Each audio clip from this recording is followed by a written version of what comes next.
My column tomorrow, my weekly column, is going to be about how the Democratic Party, in the wake of Trump's victory, is certainly in the minority, but not really behaving like it's an opposition.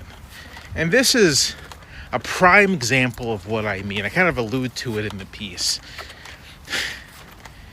What an opposition recognizes is that effectively opposing the government, the majority, means seizing the attention of the public. It means utilizing the missteps and mistakes, or even just the general actions of the party in power to dramatize, tell a story about where you want the country to be, and to illustrate and highlight all of the chaos and dysfunction and impropriety that we're certain to get with this administration.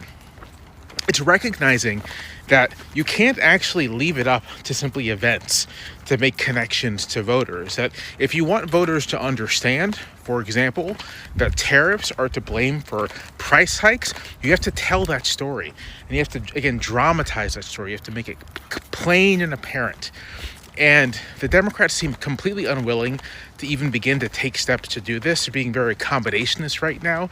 And they have no apparent interest in trying to elevate younger members of the party who do have an appetite for that kind of performative politics. They even look down on performative politics.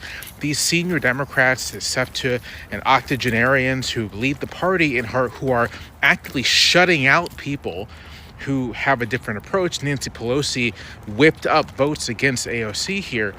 They look at the performance of politics as a vice. And it's just like, what game do you think you're in? Even if the game you think you're in was the way it was played 20, 30, 40 years ago, the game has changed.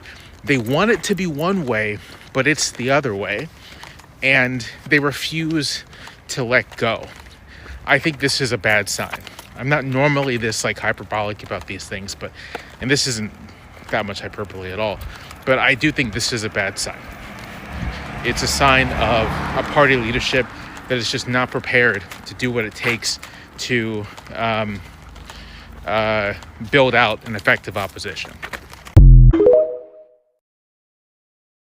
AOC being one of the youngest, well-articulated, recognizable faces of the Democratic Party, losing the ranking member seat on the Oversight Committee to a 74-year-old with cancer, a man I couldn't even tell you what his name is, perfectly sums up the Democratic Party.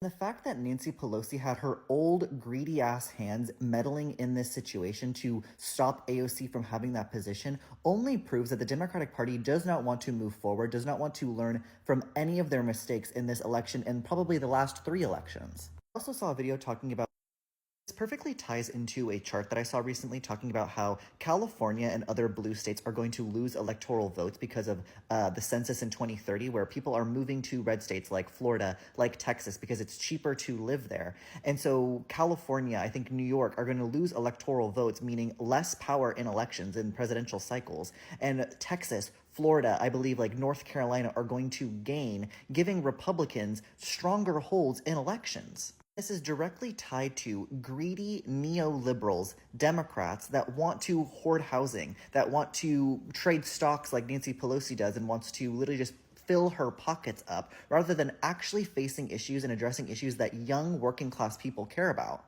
We know what the solutions are. We know that putting younger people in with more progressive ideas is actually what's effective. If Harris had run on universal healthcare, especially with the Luigi situation, we would have won. But instead, let's put a damn near decrepit, dying Democrat who's practically a Republican into these positions and act like we can somehow swing people over.